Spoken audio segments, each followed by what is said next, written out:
All right, we kind of cleaned out this shed that's here right next to our solar panel, kind of next to the chicken pasture area that we decided on. Right now we're just kind of using it for hay storage, and there's a lot of junk in there that we've been cleaning out, as you can see over here. So we just decided to kind of put the chickens over here. The orchard's here, the greenhouse will be across the little road, kind of great area just to throw extra stuff to the chickens, and then eventually they'll run through the orchard when we need them to, because it's going to be covered in grasses and stuff. We're going to have them help prep and clean out our greenhouse, and then we'll probably winter them in there, keep them a little bit warmer, and then also they can kind of just go through and mix up the greenhouse. So this shed is kind of like in a place that we don't need it, so we're going to convert it to the chicken brooder, because eventually we will be doing meat chickens, and so we'll be doing several hundred of them every year in batches, and so we need a permanent setup to really get everything going. And so that's what we're just going to convert this whole shed that was already here on the property. So let me show you where we're currently brooding in, which is real simple and easy. You don't need to overthink this. They really need food, water, and a heat lamp, and a secure place. And so I'll show you that, and then I'll show you what we're working with as we continue to build this out.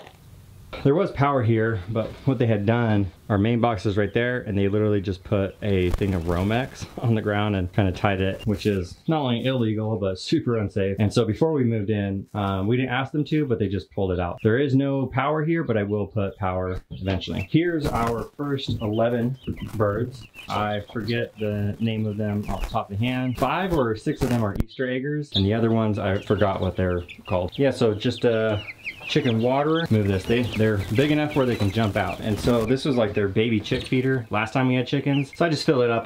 They're about to get upgraded. They're chicken water, which they currently just muddy up, but they're big enough now, so I'm gonna raise that up off the ground, and that should help with the compost that they're making us. And we have their heat lamp. They don't really need it right now. They're kind of big enough, and it's hot enough outside that we don't need it. What do you call these things? Like a horse trough or something? Again, it's just left on the property, and we put them in there. Some of them, we don't know. They were 50 cents. They were on sale, and they looked like they were at least a week old, if not a little bit older. The Easter eggers are the slightly smaller ones, but they're about 2 to maybe 3 weeks old at this point. And then we just picked up, I already forgot what the white ones were called, but the red ones are Rhode Island Reds, which are kind of like the top brown egg producer. And we had a couple of them, and they were kind of like our best chickens. We have 6 of those and 5 of the other ones, I think, or 4 of the other ones. Can't remember what their name is.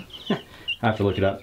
But yeah, so this is just a regular plastic bin. I think, 27 gallons or something. They're not big enough to jump out of it yet. Or a waterer, filthy. It's cleaning time, so that's why I'm filming right before I clean. But their feeder is just a old take-home container. This is just a plastic pot that you normally put the pot in, and then this is just to prevent them from sitting in it, which they do no matter what. Just pine, aspen shavings, whatever we have left over. But we're gonna start using, finally got it in. This is commercial hemp leftover. It's like the stalk, so it's kind of like hemp straw that they chop up in a little bit. It's very expensive, but we used this in our last chicken coop, and I didn't change the chicken coop litter at all in 2 years. Now, we didn't always have 10 chickens in there, but I had 2 bags, and after 2 years, I mean, amazing, way better.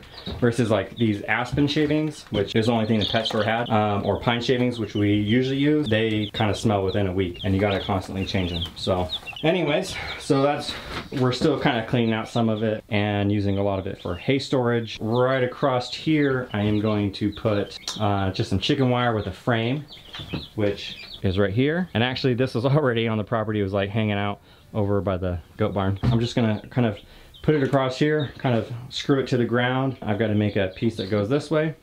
And then I'm gonna have a divider, and that will divide the smaller baby chicks from the bigger ones, so they don't start to fight or anything, but they can kind of get used to each other. And that's why they're also currently separated. Probably in like a week or 2, I'll pull that divider. They can hang out with each other. Let me get the rest of this kind of cleaned out and going on the install of the new brooder thingamabob.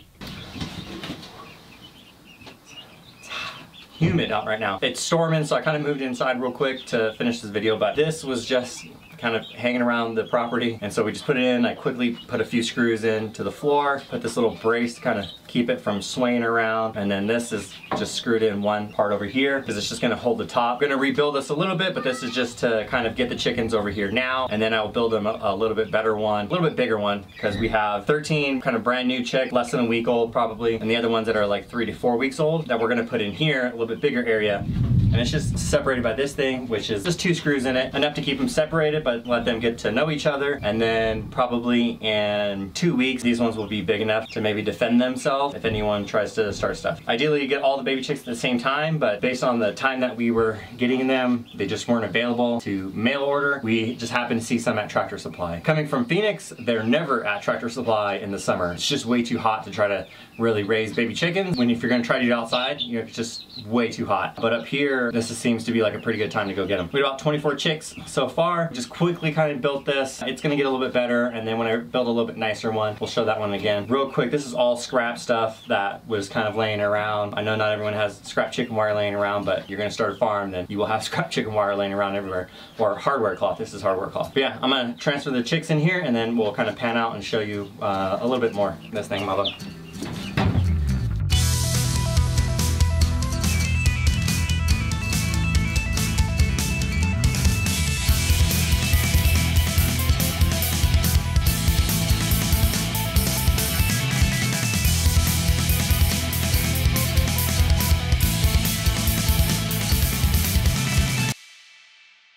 Alrighty, so we just finished the chicken brooder. We have 24 chickens. This is gonna get a little bit bigger, but this is like a quick fix for them.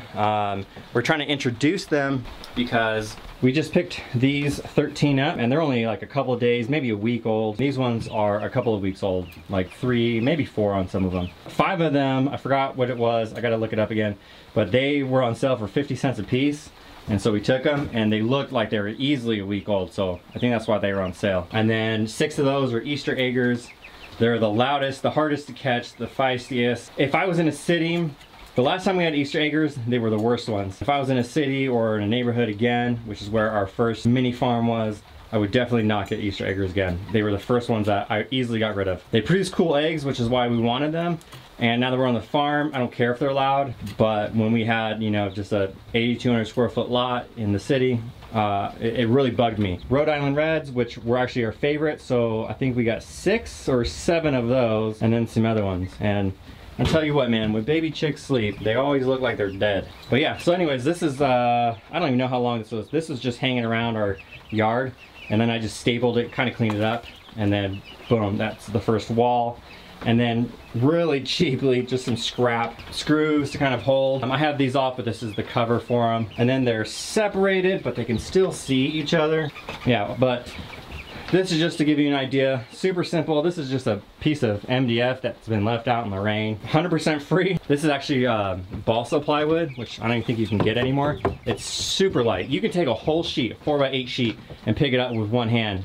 Some of them can kind of actually jump out of this already. You can see it's been sitting outside in the rain. But all you need is some kind of food dish. This will be their waterer once they're out, and then they have the baby chick feeder because they were the first ones. And so in about probably 2 weeks, move that because then they'll be closer to size than to them, but they're gonna keep growing. We'll see if that works or not. It started pouring, so I just had to quickly finish. Even though I had to quickly finish, we decided to also move Louise in here. This is gonna be her new area, so we'll have the chick, the bunny. She'll be in here kind of full time, but we let her out when we can keep her safe because tons of hawks and owls and stuff on the property.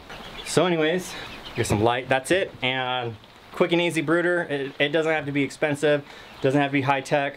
Oh, their heat lamp is right here. There's no power to the shed. I know it looks like it. The power was pulled before we moved in, so there's nothing. It's just outlets and lights, and we're using an extension cord. And so I'm using an extension cord for the light, but it's really hot, so only when it cools down, I just hook this in, and it's just kind of sitting on this little 2x4. To secure it, I took that stupid warning label and I just stapled it up here. That kind of is like the secondary safety feature, but it's good enough. And then these ones don't necessarily need a heat lamp anymore, but they'll get plenty of heat from it just being in here. Just the baby chicks will get the, or the real baby chicks will get the heat lamp for now. So anyways, I've actually forgot to turn the heat lamp on like a couple of days ago. They're all fine. Probably not the best for them. I think it got down to 60, but in the shed, it was probably in the 70s or 80s. Anyways, that's it. Super simple, super easy. Project for the day done. Now I just have to, you know, go do more projects inside the house because it's raining. All right.